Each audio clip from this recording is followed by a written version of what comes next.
Hi, hello and welcome to Faceless Guy's reaction to Geography Sweden. I am Faceless Guy. Please like and subscribe and watch some other videos from me. And yes, I don't like that Sweden joined Nato this year, or is about to join Nato. I'm not sure if it is already done, so I don't like this. I don't think Nato is necessary in the modern time anymore. Express your own opinion and feelings down in the comments if you want, and let's just start with this video. I'm curious about Sweden. Sweden. I don't have to give much of an introduction. I'm sure you've all heard of this one. We've scaled the treacherous Danish peaks of Møllehøj, stomached the ammonia-flavored Icelandic Haukak, and our wallets were viciously attacked by Norwegian prices of anything. But now it's time. Welcome to the final boss of Scandinavia, Sweden. Whew, it's hot. I'm all hot and sweaty right now. I know there's little jokes of course always in the beginning of the video, and sometimes I think this one was not so bad. This one was not so bad.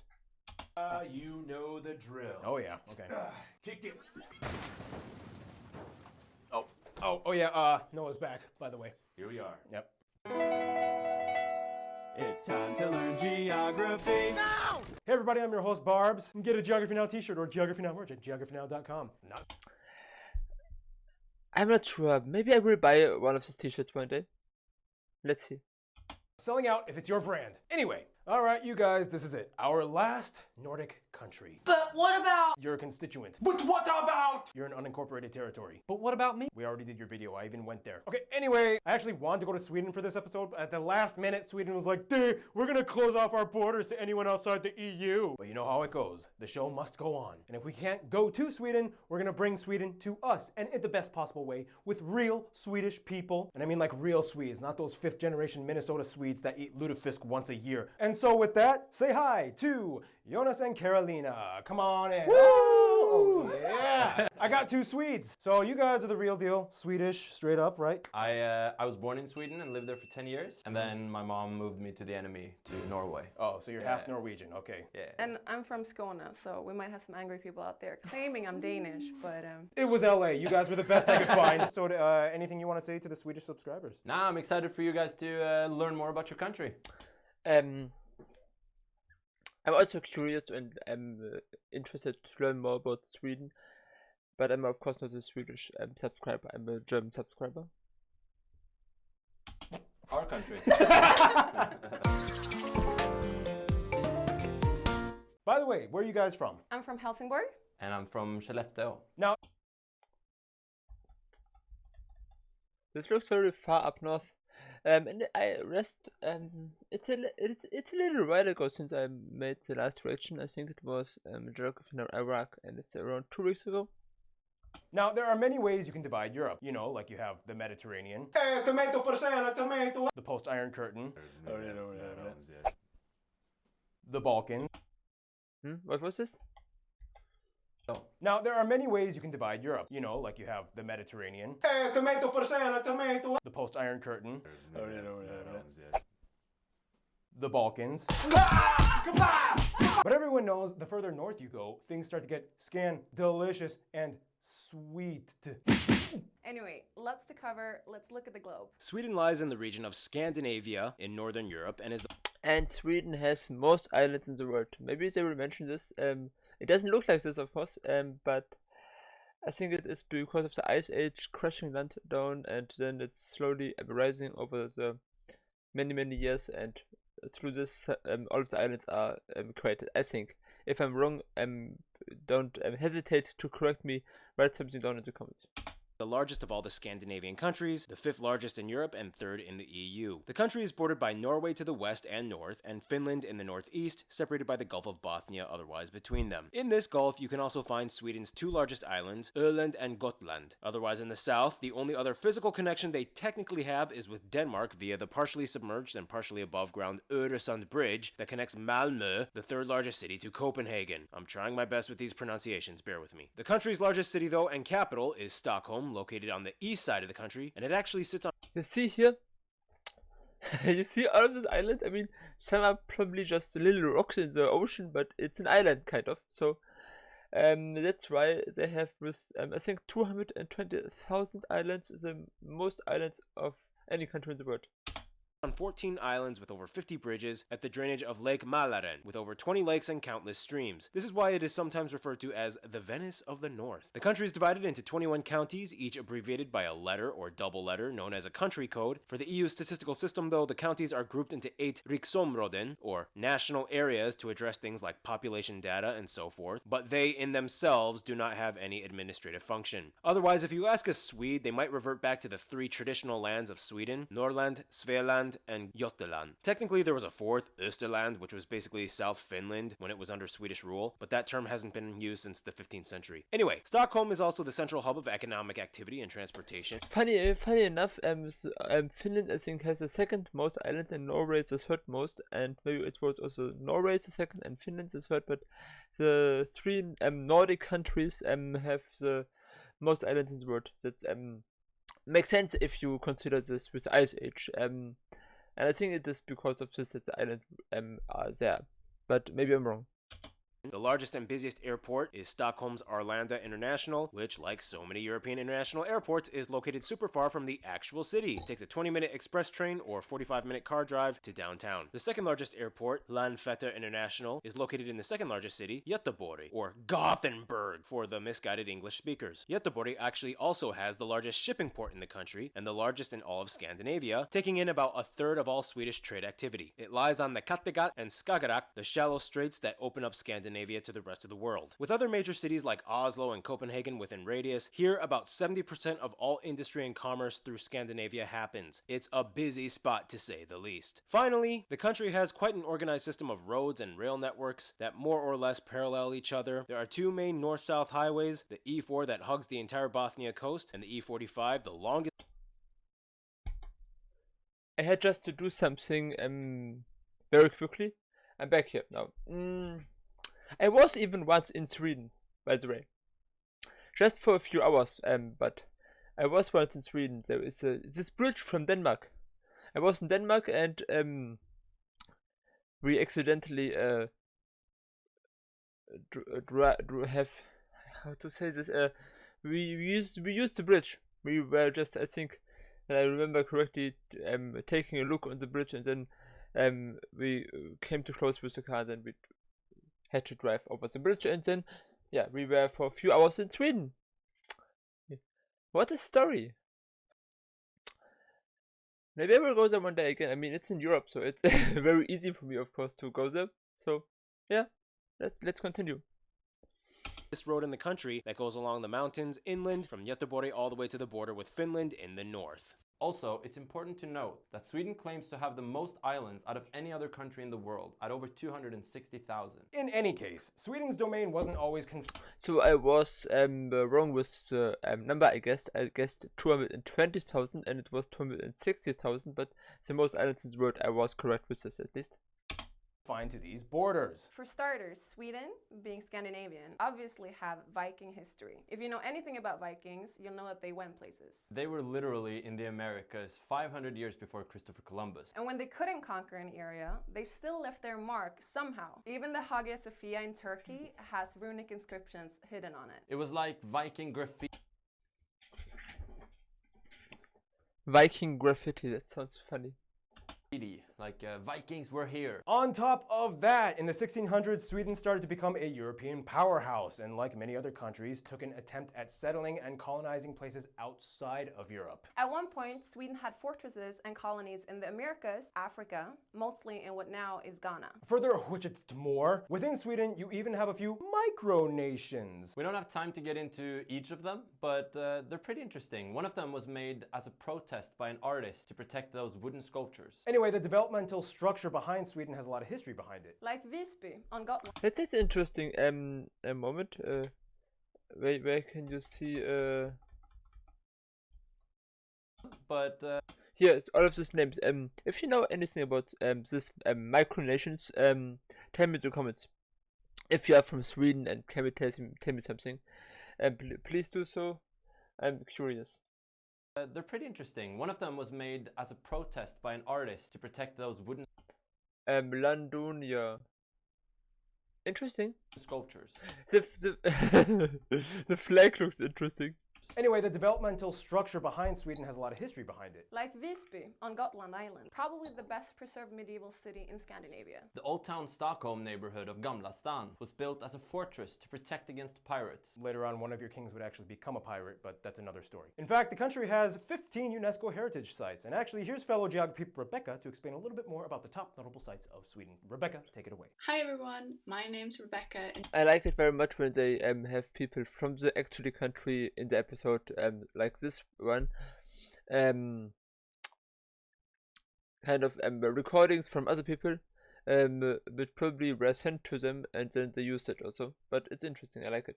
if you're ever in Sweden, here are some of the most notable sites. There are plenty of notable castles, fortresses and cathedrals such as Drottningholm Castle, Gripsholm Castle, Örebro Castle, Visby Town Wall, Uppsala Cathedral and St. Mary's Cathedral. Sweden also has the highest concentration of runestones in the world, with the most famous one being Rökstenen. There's also many historical Viking sites such as Birka Viking Village, Trelleborgen, Old Uppsala and Alestenar. If you're looking for more excitement, check out the theme parks Liseberg, Gröna Lund and Skara Sommarland. Notable museums in Sweden are the Vasa Museum, ABBA Museum, Fotografiska and the Museum of Natural History. In Stockholm you can find the newly renamed Avicii Arena. It also acts as the sun in the largest scale model of our solar system. Thank you, and I hope you come to visit Sweden someday. Thank you, Rebecca. Speaking of Swedish places, like other Nordic countries, we have allemansrätten, which is the legal right to roam anywhere in nature. Have you guys ever taken advantage of that Allemansrätten thing?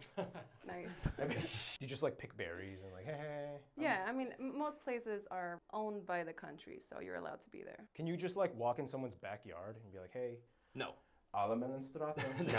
It has to be Preferably public not. land. Well, speaking of roaming in nature, there's lots to explore in Sweden, which brings us to... Now, in the Nordics, each country kind of has their own trademark physical trait. You know, Norway has the mountains and fjords. Denmark has the flat grassy farms, Finland is the land of lakes. and Iceland is basically just one big volcano. And then you get to Sweden and it's like a little bit of everything. Yes, there's even a small sand volcano in Simrishamn. Pretty alright. Yeah. Sweden. It's a pronunciation of Swedish words. I think is difficult. I mean, it's the same for other Nordic or Scandinavian countries, and yeah, I'm not sure how good I would be, but maybe I can try it one day. I like languages and so in general, so maybe I will be okay in this. Let's see if you want to hear me say something in Swedish or so. Subscribe and like, and maybe I will make a short or so one day. Lies on the Scandinavian peninsula of northern Europe, shared with Norway, on the east side of the Scandinavian mountain chain that separates them. Here you can also find the tallest peak, Kebnekaise, in the far north. This means that Sweden gets most of its river runoff from the mountains. Scandinavian mountain range. So are these countries called Scandinavian countries because of the mountains? And if so, is I mean, how far north goes the mountain? And does Finland maybe have a tiny bit of this mountains? Scandinavian mountain range. Just half a mountain or so. Because then they are also at least have some parts of the Scandinavian mountain, so but I guess it ends with Norway, so but interesting. Yeah, tell me if the name for the Scandinavian countries came from the Scandinavian mountain range or the other way around. I'm not sure.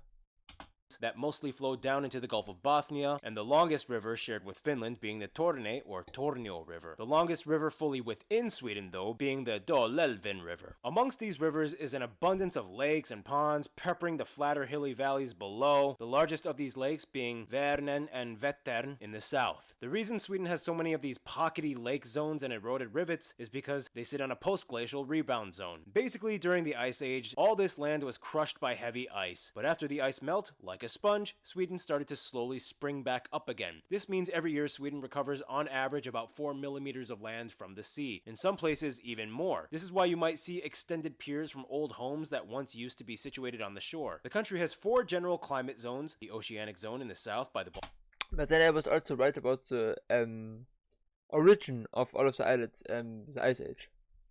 Baltic Sea. This is also where most of the agriculture is situated. The continental zone is in the middle part of the country. And finally, the subarctic in the north, just above that. These areas have the highest forest concentration in the country. Also, the peaks of the mountains are classified as tundra. The top 15% of Sweden lies just north of the Arctic Circle, where the coldest temperatures and highest snowfall happens. Otherwise, in the south, they might not even get any snow at all in the winter. Just cold, depressing rain. Numbers fluctuate depending on which source you study, but somewhere around or above 60% of the country is forested, making it the second most forested country in Europe after Finland.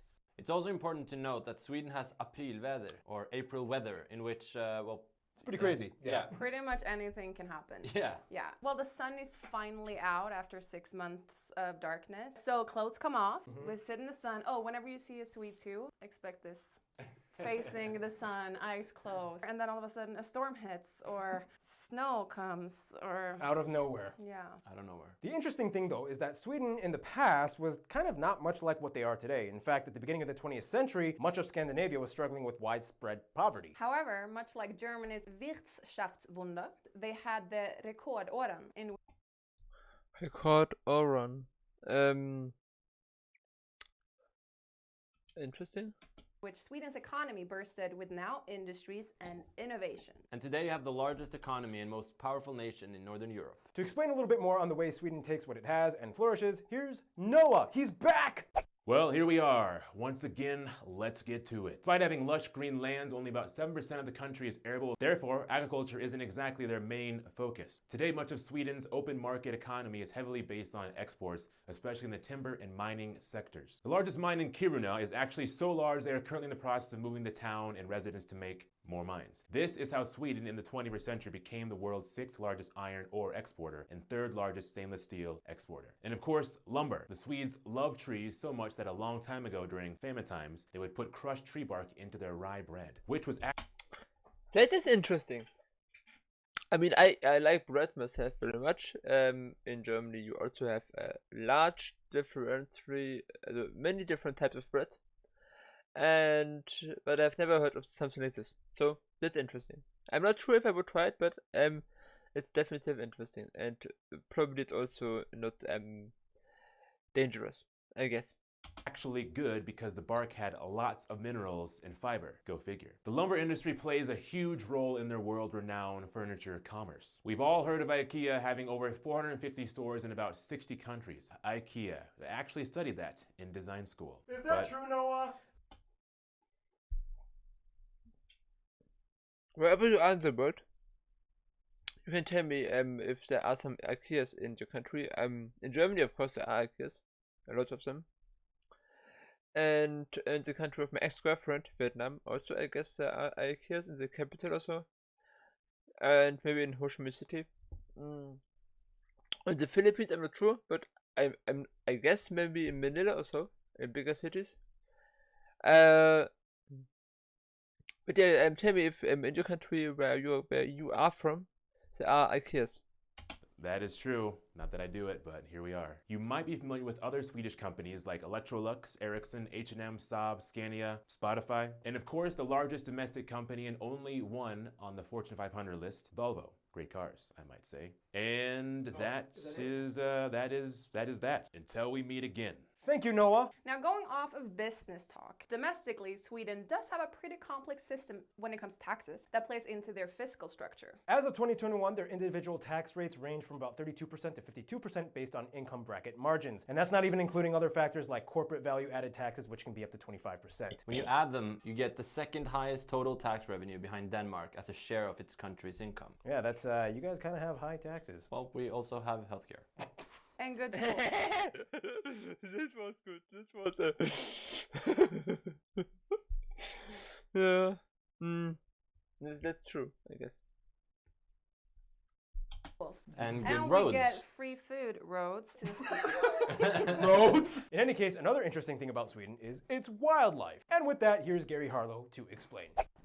Guess who's back? As a Nordic country, Sweden is obviously a place full of cold climate animals. In fact, they have the third highest number of their national animal, the moose, or the Eurasian elk, after Russia and Canada. There's so many moose that they actually have to hunt around 100,000 every year to maintain population control. Killing your national animal because there's too many? Go Sweden! There are 30 national parks and nature prediction zones, and the most famous being in the North Lapland area where reindeer, muskox, grey owls and brown bears can be spotted roaming freely. Fun fact, reindeer have climate adapted feet in the summer. Their spongy foot pads are more exposed, which help with traction. But in winter, the pads shrink and the hoof is exposed, which helps cut into the ice when moving. Finally, Sweden is one of the few places in the world with a real taxidermized whale.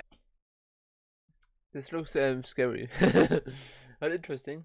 The mouth used to be open for visitors to walk into, but it was closed off to the public because a couple was caught having sex in it.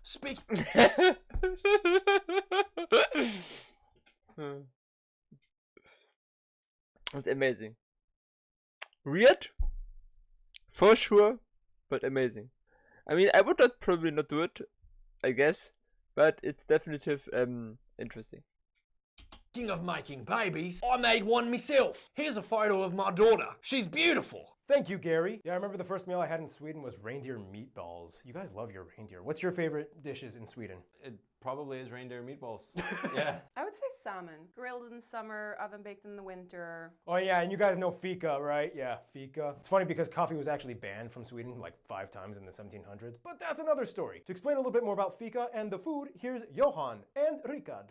All right, guys, well, this is fika, and to explain, here is Johan. So, in Sweden, fika is a huge tradition. It's something you do daily. It's a part of a workday break where you kind of like gather, you sit down, and you have coffee. Historically, it's been that 7 types of cookies minimum, plus cinnamon rolls and cardamom rolls, and then pastries such as princess cakes and other things. Every day, but not necessarily this many sorts. I wanted to give you a cross section of what it could be. So, and then the most famous on the bottom would be the princess cake. So if I'm gonna try some, I have to have some marzipan. So many layers. I know. Wow. And hello there, my name is Rick and I'm here to talk about some of the foods. We have kroppkakor or palt. It was interesting. There was a cut, but princess cake has it is a nice name. And if you are from the north or south, sill, or as you will call it, herring. We have reindeer, pea soup, cauliflower soup, surströmming or sour herring, but eat at your own risk. All of these foods can be eaten at the traditional smörgåsbord or smörgåsbord, basically a Swedish buffet. We also have kalles or chow. In general, food is not so interesting for me because I don't eat many different types of food. So this section of this video is always, it's nice to see, and maybe I will try some of them one day, but normally I don't eat much different types of food. So, but it definitely looks interesting. So, and so yeah, let's go. And the princess cake has a sweet name. Charles, caviar. It's a Swedish style of smoked cod roe, not that super expensive. And of course we have knäckebröd! And the traditional national dish of Sweden, Swedish tacos. Over to some drinks from Sweden. We have akvavit or flavored caraway liquor, julmust on Christmas, and påskmust on Easter. Glögg, we have glögg. And of course my personal favorite, punch. It's made by the mixing of spirits like arak, brandy or rum with arak tea with some sugar and water. Very sweet, very strong, and very nice. Thank you, Johan and Rikard. Oh yeah, you guys also have something about like the alcohol in Sweden. Can you guys explain what is that? It's called the Systembolaget, which is like the Swedish system of selling heavily regulated alcohol at state-owned stores at set prices. So you can be 18 and go to a bar to get liquor, but you can't buy it at a store until you're 20. Correct. Logic, you know? Logic, yeah. The way it goes is that Norwegian people go to Sweden to buy alcohol, Swedish people go to Denmark to buy alcohol, and Danish people go to Germany to buy alcohol. You guys all have a system. Yeah, we have a system for cheap alcohol. I have not heard about this, but it's interesting. I mean, I think I heard about that alcohol is not as freely available as in other countries in Sweden. So there are some special stores for alcohol, but I think I heard this before. but I didn't heard that they Swedish went to Denmark and Denmark to Germany, and so I haven't heard this. I think, but interesting. I don't drink any alcohol in general, so yeah. Probably a bunch of 16-year-olds taking a ferry over to Denmark. The ferry itself is a party. I've been on that ferry. I've been on that ferry with my mom between Helsingborg and Helsingør. Oh, and a funny story, I was told when potatoes were introduced to Sweden, it was kind of like this. What are these things? Well, obviously, liquor. And that's how aquavit was born, supposedly. Oh, and what's that thing about candy on Saturdays? Explain, Carolina. Lördagsgodis. You get to eat candy on Saturdays. So when we were kids, we got a little amount of money. We got to run to the store and pick our favorite candy. It's amazing. Best in the world. I mean, yes, good ingredients. When you come here, pretty much half the ingredients of American candy is illegal in Sweden. So. Yeah, we... I think in Germany it's also similar. I mean, Sweden also part of the European Union, so they have probably when any regulations from the European Union is applying, of course, also to Germany as well as to Sweden. Maybe they have some more national regulations, which Germany doesn't have. I'm not sure, but I think also a certain amount of American candies are also illegal here in Germany, I think. Do that. Well, on that note, we've talked a lot about some of your small little traditions. Let's explain a little bit more in... Demographics. I think there's just maybe 8 million, 5 million or so people living in Sweden. It's always very few people in comparison to the size of the country. You assume there are more people. I mean, Sweden has a larger land area than Germany, I think. I think 450,000 square kilometers, and Germany is something like 350,000 or so. So a larger land territory, but much less people. And of course, some of this is easily explained through the climate in the north, but yeah, still very few people live there, I think.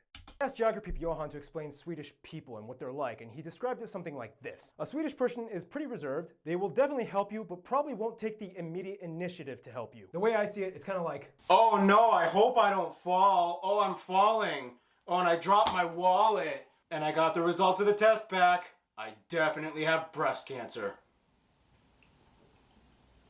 I like this. I like this. I'm not sure how Germans are this way. But maybe similar. I'm not sure. It's just of course general stereotypes, but interesting. Can you help me? Or... Oh, I'm sorry. Was I supposed to help you? Yeah. Oh my God. Yeah. Here's... Also, what are some other kind of taboos? Amazing. I love it. Swedish culture, what do you think? I guess when you get on the bus, if there is another available seat and you go sit next to someone, don't do that. Just don't. And don't have too much eye contact in general. Preferably none. Explain, what is logom and jantelaw? It's a law that basically tells you that don't think you're better than anyone. It's like, don't tell people that you got good grades. Just get them and move on. But still, you know, kind of let them see it on you. Yeah, it's definitely based on status. Lagom is this word that does not exist in English, and it basically means not too much, not too little, just the perfect amount. I would say that a Swedish person is generally intelligent. Is that full of myself saying that? Nah, it's just a result of our educational system. That's right. I like this. I'm not sure where Sweden is on this, you know, international education. I think Finland has, I think, the best education, or at least I heard so. And I guess Sweden is not so far away, but yeah, that's funny. I also, I mean, I'm not sure about Germany. I guess we are not the worst, of course not. But some people are very, very stupid also. I mean, it's, I think, the case for any country. But yeah. I think we are in the middle somewhere. Maybe upper middle. But I'm not sure. Your culture, Jantelon, you're not allowed to do that, right? Well, we're not allowed to brag, no, but now we're in America, so... Well, that was a discussion. Any case, let's break down the population of Sweden. Sweden has a population of about 10.25 million. 10.25 million, okay, this was more than I expected, but still very few people compared to the size. I thought something like 5 point something million, but interesting. And has one of the oldest populations in the world at about 41 years of age on average. About 75% of the country claims to be ethnically Swedish, and this is where things get a little complicated. For the remaining 25%, the Swedish government doesn't have any official statistical data on foreign background, but what we do know is that of these people, about 2 million of them were born abroad, and about 600,000 were born in Sweden as second generation with foreign parents. We also know that as of 2020, due to the refugee crisis, the largest immigrant communities had origins mostly from Syria and Iraq, which surpassed Finland and Poland in the 21st century for the largest foreign-born communities. Yeah, we'll talk about the refugee thing later. But in the meantime, Sweden uses the Swedish krona as its currency. And we use the type C and F plug outlets. And the same plug outlets I think also in Germany are used. So, and the right side, yeah, okay. We drive on the right side of the road, but we used to drive on the left side until September 3rd, 1967. When the högertrafiksomläggningen was instituted. And this word moment. 67. When the okay, moment. Högertrafikomläggningen. Högertrafikomläggningen. I mean, traffic. There's the English. I mean, it sounds similar to the English word traffic. It's like höger traffic. If you split up the word in different so it, different words parts of the word which have different meanings, and traffic regulation. Yeah, you can explain to me if this traffic part of the word really refers to the English traffic or something similar in Swedish. I want to learn a bit Swedish. Maybe right directly after this video, maybe one day. And maybe I will make a short about this also one day. Subscribe and like if you want to see this. Click right now the like and subscribe button. Maybe there will be even an overlay of this video right now. 1, 2, 3. Thank you for subscribing. The högertrafiksomläggningen was instituted. And it was a crazy time. People were all confused and jamming into each other. In Sweden, the official language is, shocker, Swedish. But the funny thing is, even though Swedish originated and has pretty much always been spoken natively in Sweden, Swedish actually only became official in the country in 2009. Yeah, they kept kind of arguing about. I mean, I think the United States does not have an official language de jure until today. So it is of course English. I mean, English is widely spoken, but it's not an official language constitutional from the constitution. There's no official language. I think it's the same in Canada, if I'm not mistaken. Or in Canada it's English and French. But I think at least in the United States there is no official native language. Yeah. It was like, no, it might be seen as more difficult for international issues. It might be seen as discriminatory maybe for those who don't speak Swedish. God! So let's break this down. The country is called Sweden. What the do you think people should speak in Sweden? And that's how Swedish became the official language of Sweden. We've explained this before, but the three I like this very much. It's funny. Scandinavian countries can all more or less understand each other. If you learn one, you can pretty much kind of communicate with the others. It's just, when they hear Danish, it's like, oh, hey, Denmark. Interesting. And the interesting thing... I've heard about this. I've heard about this before. I reacted to Denmark already. I reacted to Denmark in a stream, which probably no one of you have seen, so I maybe make another reaction to it. I reacted to Angola, Denmark, and Canada in one video, I think, and I will do all of these three countries, I think, again someday. So if you have not seen this, it doesn't matter. You can look for it on my channel. There's a playlist with all of the Geography Now videos. There's also the stream, I think 1.5 hours or so, something like this. But yeah, I heard about this before, that the Danish sounds like someone is speaking with a potato in the mouth, and it is funny. I like it. Thing is that I'm not sure how true it is. I guess it's a joke for Nordic countries. So yeah, I even learned a bit Danish. I mean, just a few sentences. So I had a faceless guy. I think it's called I am called faceless guy, but I'm not sure. If I said something stupid, please forgive me. Yeah. Anyway, let's continue. Swedish language has pitches. Here's geography Marcus to explain a little bit more. So yeah, Swedish is a very hard language to learn. We also have pitch dialect. Some words look and are. Tomten, the center garden, Fas, sheep, May, Val, court. I just try to pronounce these words in the best way I can right now. Pronounced exactly the same. Schrang, Wat. I think am I wrong when I with I think Swedish, Danish, Norwegian, I think they're all also Germanic languages. So from the family type, the language family type, Germanic languages. So no Roman languages, no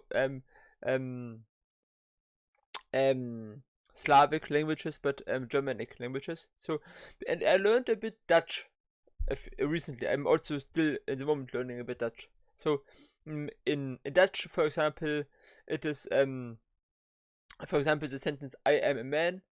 In Deutsch, ich bin ein Mann. In Dutch, ich bin ein Mann.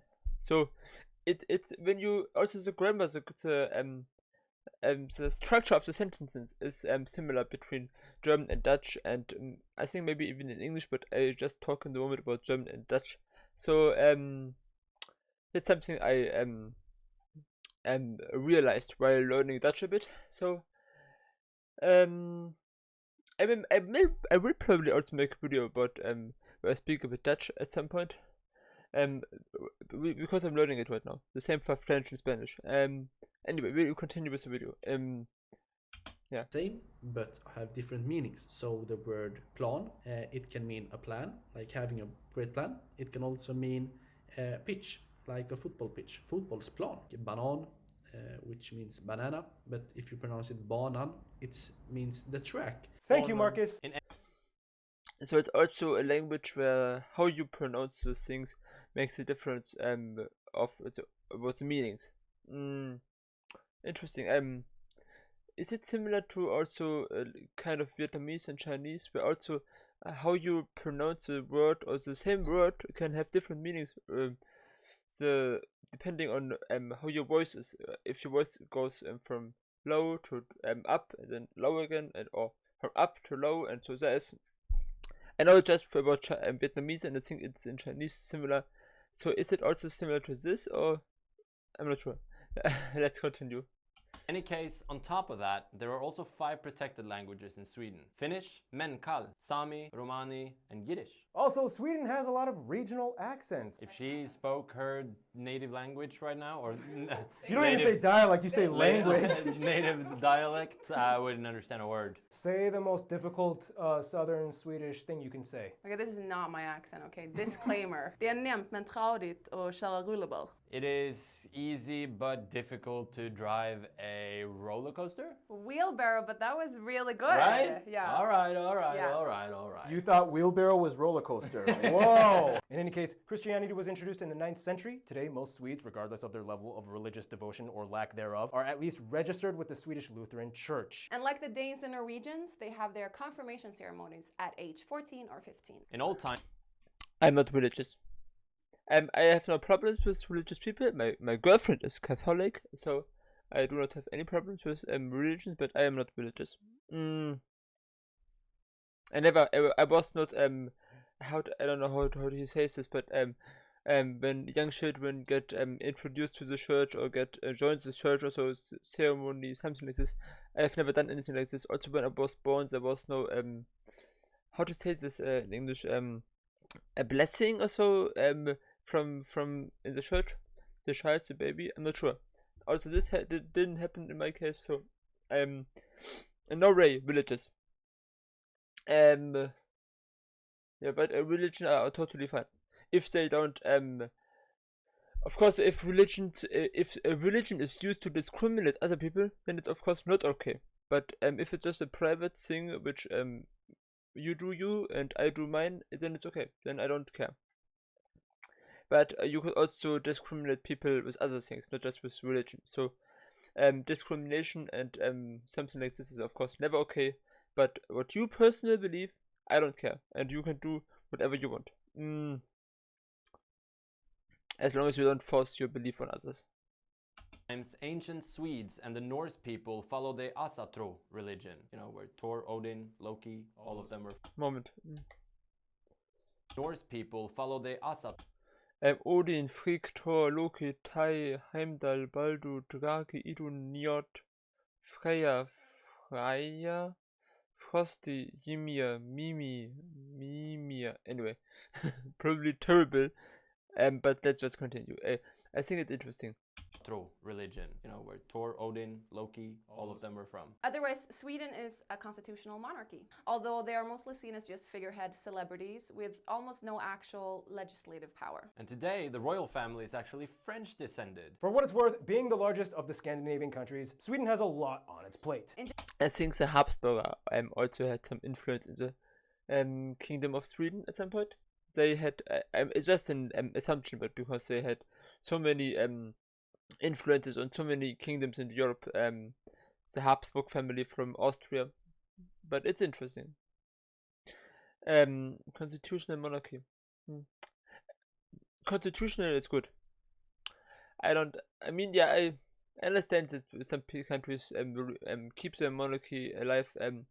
Maybe it's something like to unite the people, unite the country behind something, and if it's just constitutional, it's also, I think, not such a big problem, but it's definitely interesting. It must not be a problem at all. It's interesting. In general, most people would say that the system works. Yes, we do have one of the highest life expectancies in the world at over 82 years. People get paid to go to schools they are accepted in. Healthcare is free for people under 18. Dental is free for anyone under 23. Otherwise, there are price caps for medical and pharmaceutical services, and they are usually cheap. However, for the population, there is a bit of a shortage in medical facilities, and like most state-subsidized healthcare systems, wait times can be an issue sometimes, and they follow the 0-30-90-90 rule. This rule states that a person cannot wait more than 90 days to see a specialist and 90 days after diagnosis to receive surgery unless it is deemed an emergency. This means that the worst case scenario, potentially, it could take almost half a year to get treated. This is one reason why 1 out of 10 Swedes actually prefer private insurance, which was, made available. But 1 out of 10 is not so bad, and I think the problem, one of the big problems with German public healthcare is that it is not funded enough. So there's not enough money, and that's because one of the reasons why this is the case is that certain people groups do not pay into the system, and these certain people groups are the people who earn the most amount of money. So, and there's also kind of a law which says that when you earn a certain amount of money per year, you don't have to pay more into the system.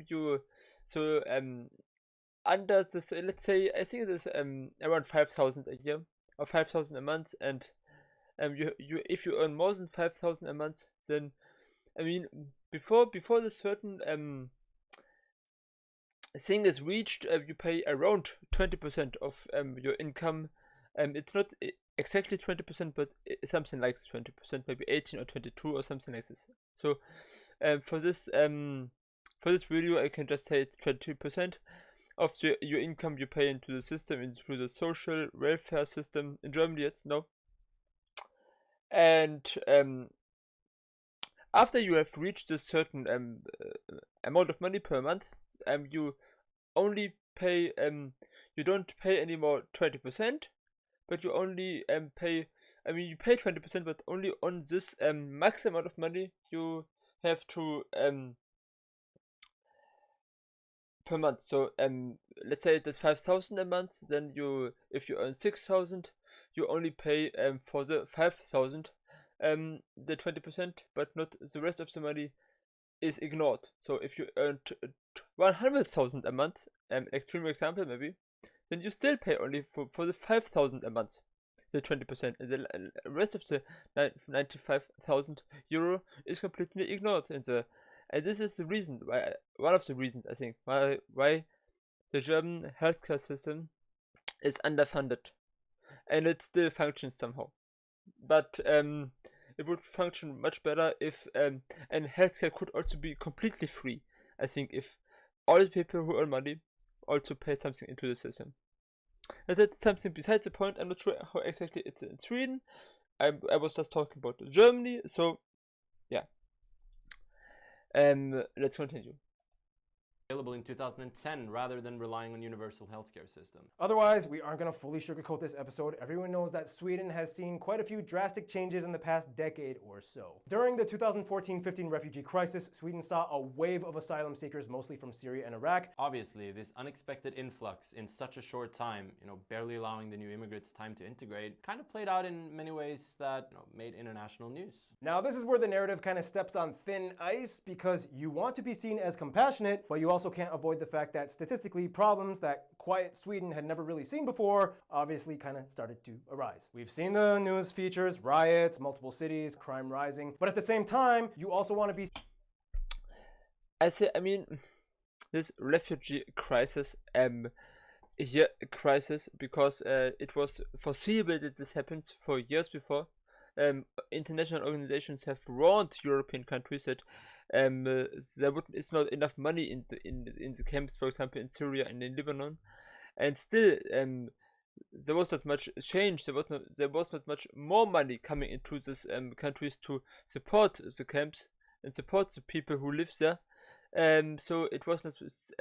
I mean, it was a crisis, but it was something which Europe could have avoided, and also which was foreseeable to happen, because if there's no money to support people in the very poor camps in Lebanon or in Syria or in Turkey, then these people will try their best to reach the countries themselves, and so it was foreseeable that this happened. And also in Germany, people there were so many attacks on places where these refugees lived, and so much hate, and so much from right-wing organizations and parties, so much propaganda spread. So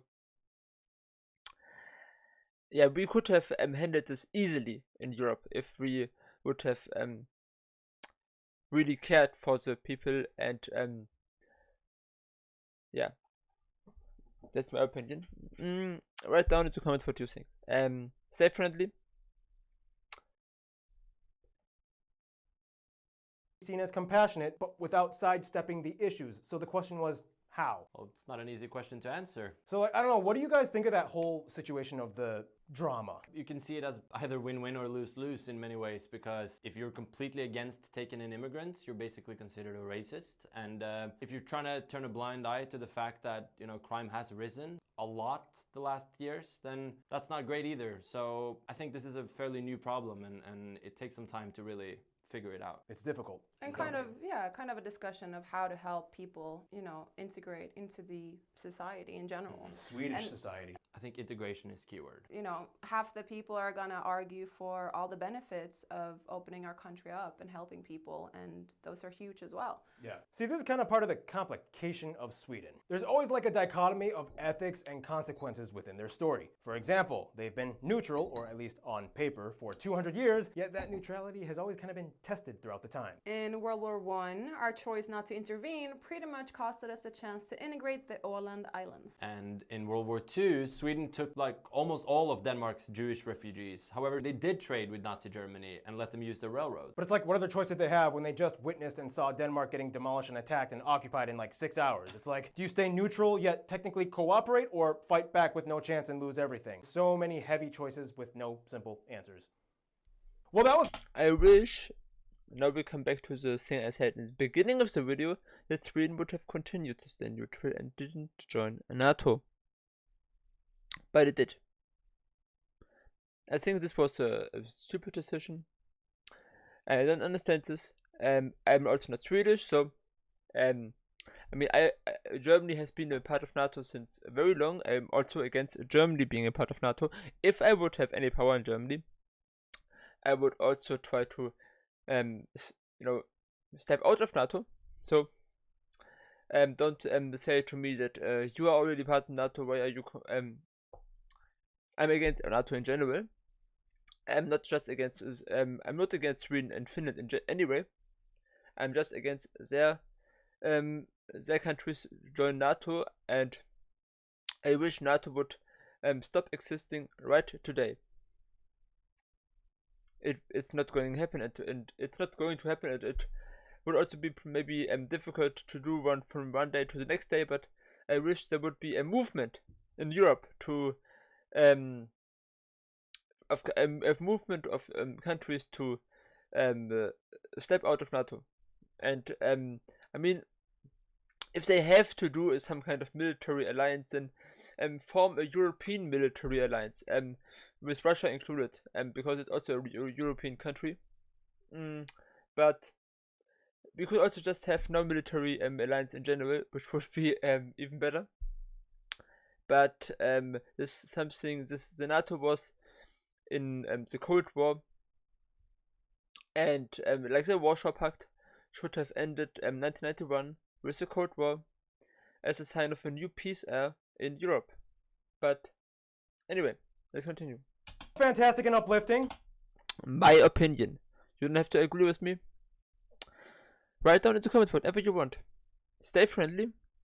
And yeah, that's all I'm asking for. In any case, we must move on. One thing Sweden definitely does actually feel uplifted by would be their heavy involvement in sports. And with that, Art usually fills in for the sports part, but again, he's still on vacation with his family, so I don't know. Noah, why don't you fill in? All right, Noah, you got to be Art this time. He's gone, so you know. No, you missed the do, and you go too. Oh yeah, I forgot. Sorry, but sports in Sweden. Fun fact, they actually won a half medal at the 1900 Olympics, technically. Half a medal? That's interesting. I mean, I don't care so much about sports, but it's funny.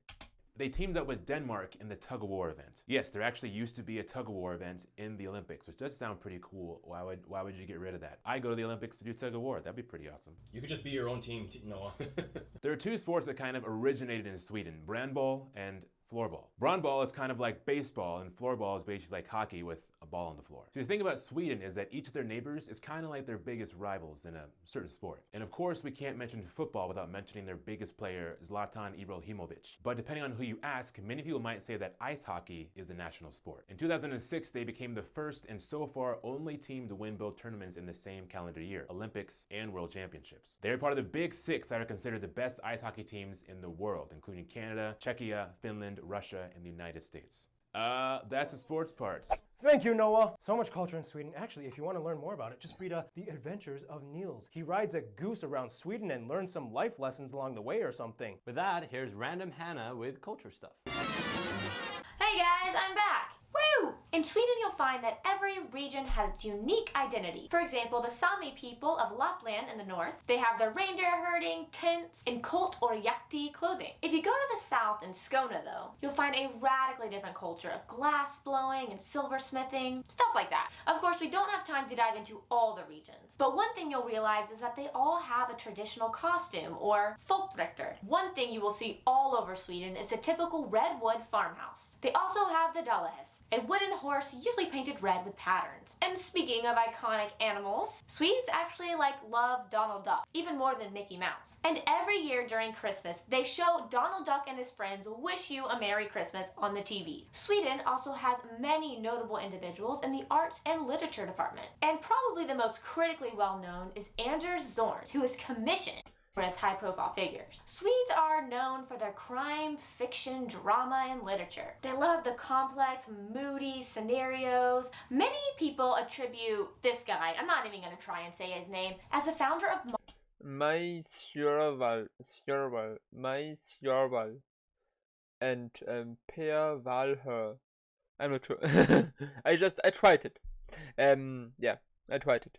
modern Scandinavian crime fiction. But the #1 best-selling Swedish author of all time is actually Astrid Lindgren. You've probably heard of her Pippi Longstocking series. And speaking of consumable media, if you want to learn about culture, history, and geography through film, check out Filmography Now, where we talk about people like Ingmar Bergman, who is a huge influential person in the film industry, and he was from Sweden. Finally, Sweden is known for having a ton of inventions and discoveries, such as nicotine gum, the pacemaker, the 3-point seatbelt, GPS, the ultrasound, dynamite, and the Celsius temperature scale. And 4 elements on the periodic table were named after the town Ytterby. I give up, guys. Too many strange vowels and sounds. And one thing you should give up on is Keith and his music segment. Take it away, Keith. It's always funny, the rivalry between those two. Wow, so we're finally talking about this country that I have, like, totally not any sort of bias towards. Oh wait, hold on, I think I'm forgetting something. I hope everybody recognizes my favorite Swedish band right here. Let's talk about Sweden, shall we? Technically, Sweden doesn't have a national anthem. So they have this one song, it's called Du Gamla Du Fria. I guess it's the de facto anthem, but not the official one. There's tons of really great Swedish folk songs accompanied by the Swedish nickel harp. Kind of looks like a keyboard mixed with... I mean, not to have a national anthem is actually, I think, something good. Let's think in some national anthems, there are some very beautiful ones, like the Russian national anthem. I like it very much. But I mean, if you know, nationalism is not anything which is anything good. So maybe if you don't have any national anthem, it's also something good in this regard. Like violin. Who likes Strandberg guitars? I do. Just so many great guitar players. Per Nelson, greatest guitar player I think out of Sweden. There's also Yngwie Malmsteen, Ola Öglund, Michael Ackerfeldt. I don't understand why Scandinavia has produced some of the world's greatest guitar players. Anyways, Sweden has also a very pop-centric side. Who doesn't know ABBA? I Want to Be a Dancing Queen. ABBA won in 1974 for the Eurovision contest. Also, now ABBA's actually going to be making a new album after doing 40 years of basically nothing. Since then, Sweden has been kind of the pioneers of like electro pop and dance music. More well-known artists might be like Avicii, the Carnigans, Swedish House Mafia, Roxette. Funny thing is a lot of American pop songs were written by Swedes. Max Martin has hundreds of songs. Before I go, some of the bands that I really do enjoy are Opeth, Meshuggah, Pain of Salvation, Sabaton, there's Beardfish. I wish I could name them all. Anyways, you guys have a great one. Love y'all. Thank you, Keith. Any music suggestions for Swedish music? Robin. She's a great musician. Benjamin Ingrosso is killing it. Well, speaking of which, Carolina is a musician and an artist, and you can follow her Spotify at this link right here. No. Well, I will promote it. I will promote your Spotify. Don't be all logum or Yantalo and whatever that is on me. You got to promote yourself. This is America. So far released 3 Swedish songs, 1 English one. You want to promote anything? You have a website? Anything? No. You were in a Norwegian movie and it got an Emmy Award. Yes. Yeah. Yay. Yeah, your music has touched the world in so many ways. And another way Sweden has made its name across the world is by interacting with it. So let's move on to... I think they get along with the Nordic neighbors nowadays. Earlier there were of course some wars, but I think nowadays it's all cool. Maybe with Finland there are some I mean they occupied some of the country for a long while, so maybe there's maybe there's something going on between them also now. But otherwise, I think they get along in the world. Let's see. Let's find out. The Friend Zone. Now, Sweden has an interesting way of dealing with the rest of the world. They kind of have a hands-off unless really necessary approach to international conflict. For one, their security doctrine states that they have a non-partisan stance in regards to military alliances. I wish, I mean, they can cut this out of the constitution or wherever. This is written down because they have now joined Nato. So, this is something good. More countries should have something similar like this. Including Sweden nowadays, today, 2023. So,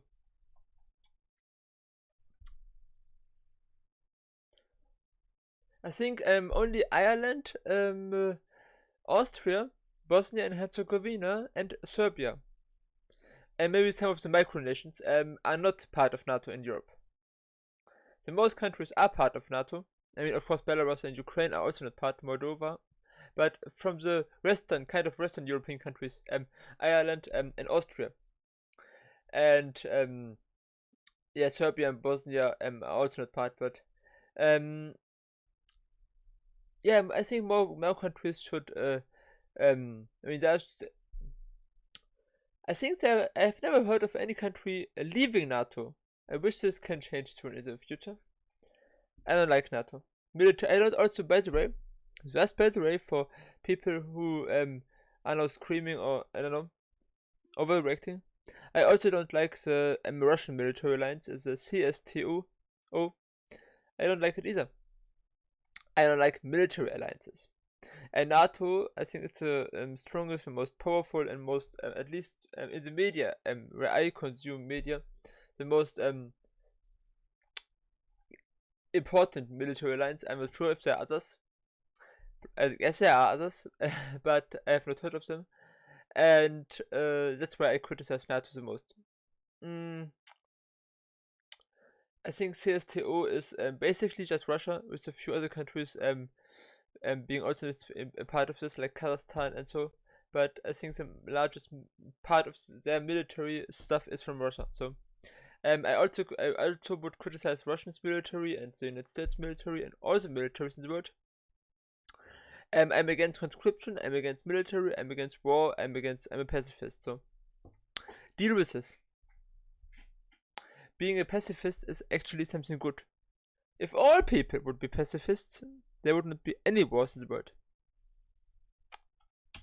However, it permits cooperation with threats against peace security with their military. Yes, Sweden has a military. Nonetheless, they joined the EU in 1995, which some criticized as being against neutrality, but Sweden decided to see it as an extension of economic activity that had already been going on with the EU, and they also hold the right to not participate in EU defense. Today, they have 79 embassies abroad on all inhabited continents. In Asia, Iraq actually has had relations way before conflict years, dating back to the 30s, when members of the royal family visited Baghdad to see King Ghazi of Iraq. In the 80s, Swedish companies opened up in Iraq, trade was developing well for a while, and after conflict years, many Iraqis chose Sweden as their destination as refugees. The USA and Canada have always been close, as the US has the largest Swedish diaspora community at over 4 million people, most heavily concentrated in Minnesota. Canada having just about 500,000 with a huge community in Manitoba. Between 1820 to 1930, about 1.3 million Swedes immigrated to the Americas, which was at that time about 1/3 of the entire country, and today these nations not only had a close historical bond, but in almost every diplomatic measure aside from military conflict, they've cooperated. Bringing it closer to home, Sweden is actually one of the top donors of Moldova in regards to aid and development. They set a strategy of cooperation in 2007, which gives 11 million euros dedicated to good governance, economy, and rural development. Now we go even closer to the inner circle, the Nordics. Every single one of these 5 nations and their territories has an opinion about Sweden, and the gossip is heavy. Finland is, of course, really close,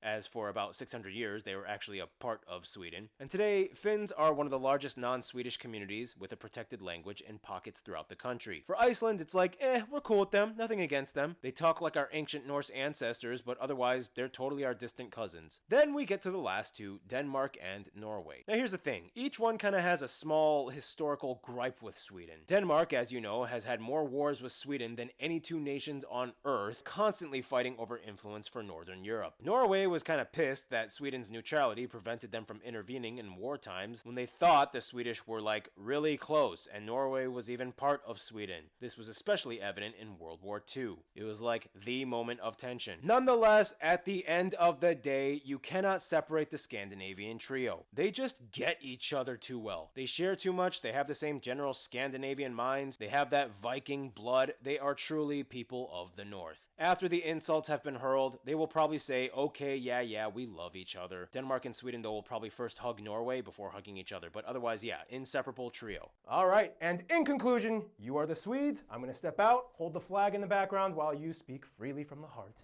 I want to say in conclusion, Sweden is a beautiful country with beautiful nature, beautiful architecture, if we haven't mentioned that just yet. Yeah, and like we mentioned, if you meet a Swedish person, he or she might be a little I'm not sure about you, but lead on with a smile and some love, and you'll get the exact same back, I promise you. I like that. That was good. All right. Well, thank you guys so much for being in this episode. Thank you. And stay tuned.